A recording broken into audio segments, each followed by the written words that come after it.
Sa inyong lahat, magandang araw po. Salamat po sa pagdalo nyo sa karawan ng ating kapatid, si Konsehal Ma'am Celia Dimandan. Sana ay napakarami pang karawan at dumating sa kanyang buhay.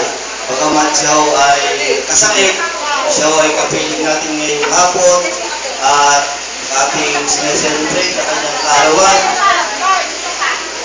Mula po sa aming pamilya, kami po ito sa pusong nagpapasalamat sa inyong lahat sa kanya pong paggaling. Alam ko po na ang kanyang paggaling ay kasama ang inyong dalangin sa Panginoon na sana ay bumaba pa ng mahaba ang kanyang buhay para po marami pang maturuan siyang bata sa organ. Ano po? Muli po sa inyo pong lahat, sa ngalan po ng aming pamilya, maraming salamat po sa inyong lahat. Salamat po, Konsehal.